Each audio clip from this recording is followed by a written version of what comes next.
Hey guys, this is Jana from Wisdom from North.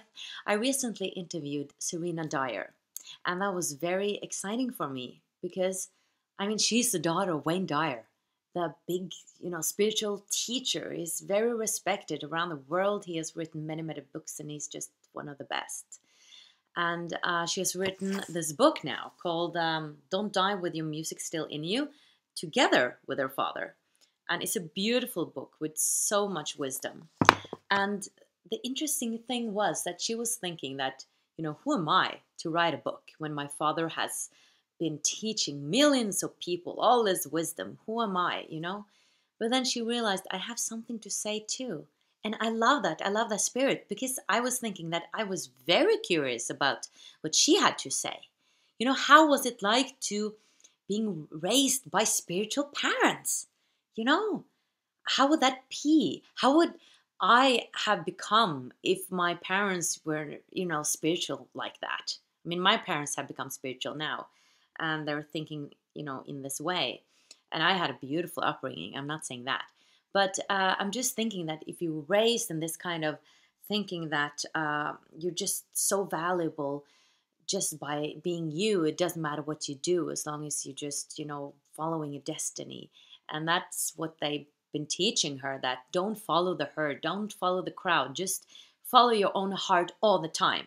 And Wayne was saying to her that he didn't want to tell her or even advise her on what profession to choose in life or what to do, because she had to follow her inner voice.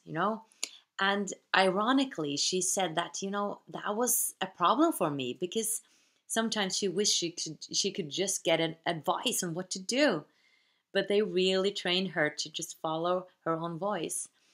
And still, she was actually doubting herself a lot. Even though she got so much love around her, she didn't like herself much. She was really working against herself.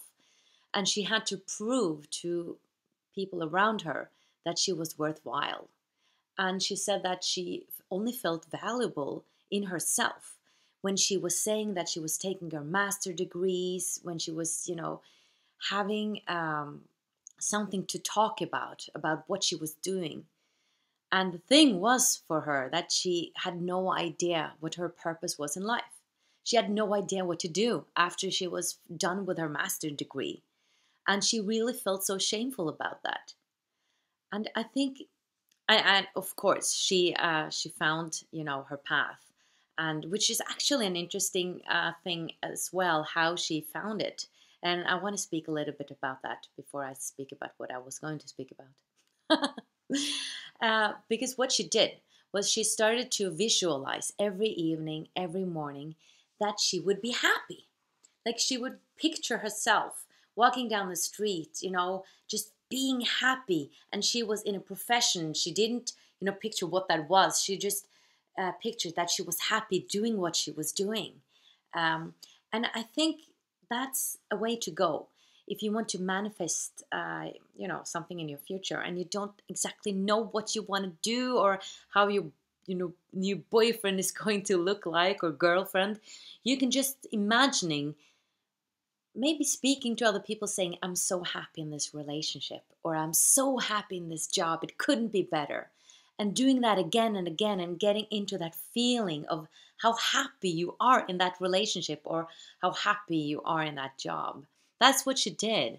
And things just fell into place. She wrote this book, which has become a bestseller. She's now, she speaks to people. She's inspiring people and she just got married. And it's such an inspiring story that she's telling. So now I'm going to get back to what I want to speak about today, and that is self-love. Because like Serena, she didn't feel valuable because she didn't have something to do, a clear thing to do. I think that's the case for a lot of us. And periods in our lives, we get sick. We can be laid off from work. We can just be in between jobs. And I've spoken to a lot of my girlfriends who are actors or dancers, and every time they have been in between jobs, their self-confidence have just dropped tremendously. And I experienced that as well too, that when I didn't have a job, I didn't feel valuable. And then that is very close to depression and shame. And shame, I think, is the worst, because when you feel shameful, you're starting to actually eat all the confidence you have in yourself. You're just eating it up with this shame. And you're becoming so destructive. And when you're becoming more and more destructive inside, then you are becoming destructive outside, because you become desperate after a while. So then you can start hurting people. I mean, even emotionally or physically. And so shame is something that all of us are dealing with.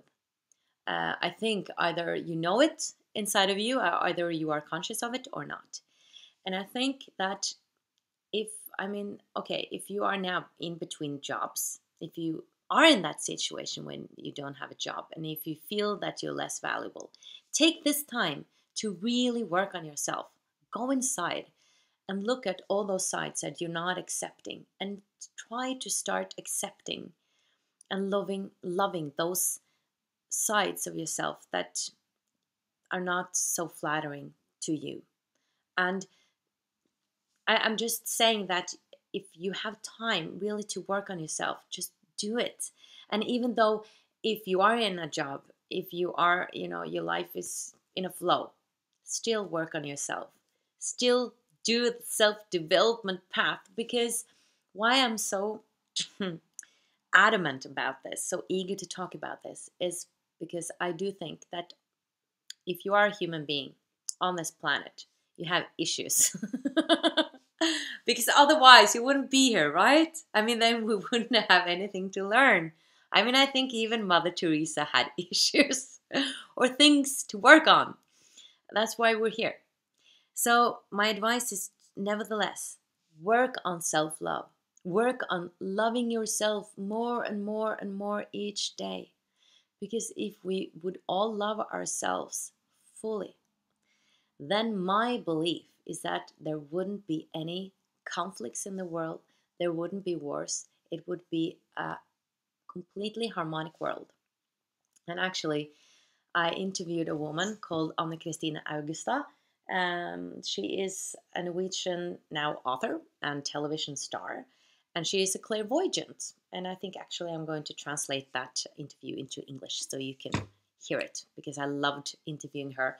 And she heard voices. She thought actually that she was sick a long time, because she heard voices. Like she wouldn't dare to accept that she actually had a gift. And then she had a long journey to go before she accepted that, I'm clairvoyant, I'm not sick, I don't have a disease, I have an extra sensory ability. And her voices told her that her purpose was to love herself completely. And they said that if everybody would love themselves completely and fully, there would be no conflict in the world. And I'm saying this not just to you, I'm saying it to myself, because there are so many sides of me that I'm not accepting yet. There are so many situations that I'm in when I'm like, that I have a hard time accepting who I am. And in a lot of situations, I am loving myself, but I'm really working on loving myself when I'm not pretty, when I'm failing at things, when I feel like I'm saying stupid things. Nothing is stupid, right? Or when I am feeling just small, when I'm not feeling significant, when I feel like people are not watching me or seeing me, then I can feel small. And even loving that side of me when I'm feeling small, because sometimes we don't feel on the top, Just loving yourself in every moment, in all situations, all the time, good or bad, ugly or pretty, If I sing on stage and I come with a bad note, a bad tone, if my voice cracks up, still love myself, If I say something stupid in class, still love myself. if I make a mistake as a teacher in the class, still love myself. You know, if we can love ourselves all the time, then we would change and the world would change. That's why this is so, so important. Now I advise you to go and look into the mirror and say, I love you. It does make you feel better. Yeah. Thank you for watching. Much, much light from Oslo. Bye bye.